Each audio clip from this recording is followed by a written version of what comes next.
A 27-year-old drives clear across the country from Las Vegas to New York City. Takes him a couple of days. He arrives at a 44-floor office tower, goes in, ends up killing 4 people, then himself. You're looking right now at live pictures from the ground. All of the officers with their guns drawn. We're hearing that there have been multiple people shot. What happened appears to have been planned, but executed in error. I'll show you how. So the critical disclaimer here is that this mass shooting just happened. So even as New York's police commissioner was explaining to reporters how this unfolded, she began with a reminder. The information that I'm about to provide is preliminary and subject to change. But what I've done is to combine the accounts of the commissioner with that of the city's mayor, along with media reports. Those will become important when we get to what we're learning about the shooter himself. But let's start here. According to police, the shooter lived in Las Vegas. There are about 37 hours of highway between there and New York. He gets into his black BMW and drives through Colorado on Saturday, July 26th. He spends the weekend continuing through Nebraska and Iowa. Likely inside that car at that time was an M4 assault-style rifle, which we'll see in a moment. Police would also find a revolver, ammunition, and a backpack. The drive continues the next day through Columbia, New Jersey. The car spotted at 4:24 p.m. Monday, just hours before the shooting would take place. According to New York police, this is roughly the time and date Shane Tamura would enter city limits. He double parks his car on Park Avenue, just outside the building he is about to enter with a loaded weapon. This is a now widely circulated photograph, a surveillance image of the man believed to be Shane Tamura, armed, police say, with that M4. There is no attempt to hide his weapon here, and he's shown walking squarely across the plaza that is the building's main entrance. This is a guy who went into that building intending to kill someone, and probably knowing he was not going to come out alive. I mentioned this building is huge, 44 floors high. It's also in an incredibly busy part of Midtown Manhattan. Just blocks away, St. Patrick's Cathedral. And steps from there, Rockefeller Center. This is all unfolding during evening rush hour in the most populous city in America. At 6:28 p.m., the 911 call center started receiving multiple 911 calls for an active shooter inside of 345 Park Avenue at 52nd Street in Manhattan. What happened next is under an active investigation, and details are still coming in. As the shooter approached the building, if you were to stand where he was, this is roughly what you might have seen. Wide open space leading to multiple entrances. And if you were in the lobby, you would have been lucky to be far from those doors, but it's wide open here too. You can see the main entrance doors in the distance where the shooter appeared to enter. And from his perspective, it might have looked like this. This is a virtual tour from a site that lists real estate called VTS. It shows long hallways in 2 directions and a security desk.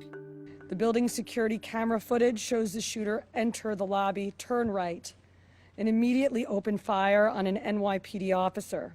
One additional male is shot in the lobby. That officer was technically off duty as a member of New York City Police, but working rather as building security at the time. We don't know whether he had a gun, and if he did, whether he had any time at all to shoot back, but he wouldn't survive.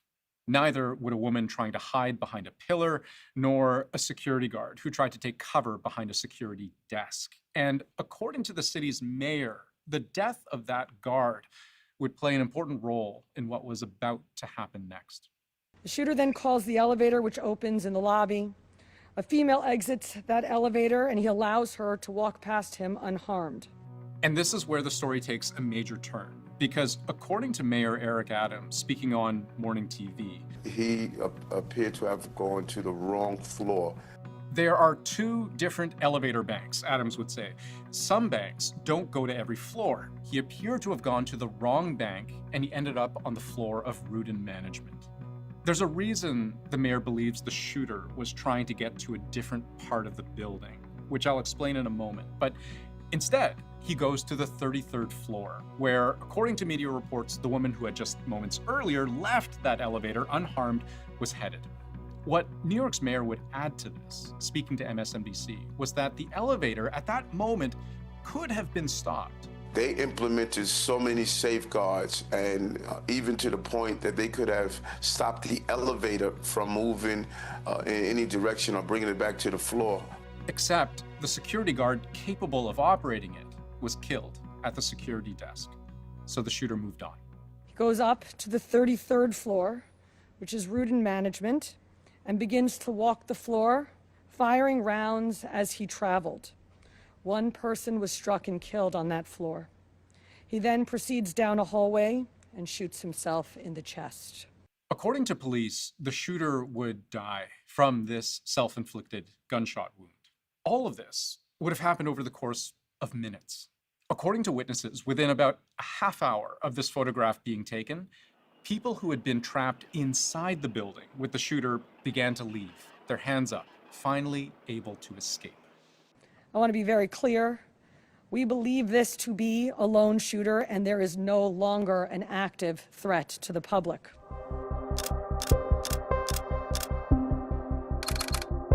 That's what we know about what happened. What's harder to understand is the why. Police say the shooter suffered from mental illness. A documented mental health history is how they put it without elaborating.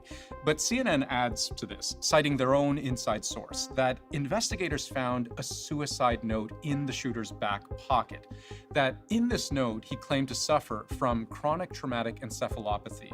That's a brain injury from repeated hits to the head. And that he had used this note to express grievances with the National Football League. He wasn't there looking to kill people at random. He could have done that right on the streets of Midtown Manhattan with that rifle and taken a lot more lives.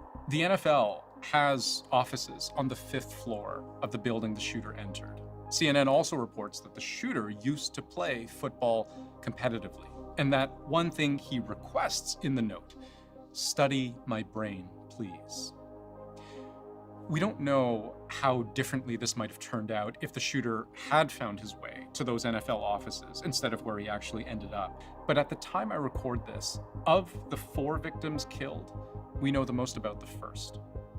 A member of the New York City Police Department, Officer Islam. He served in the 47th Precinct. He was just 36 years old. And early tonight, I met with the officer's family. I told them that he was a hero.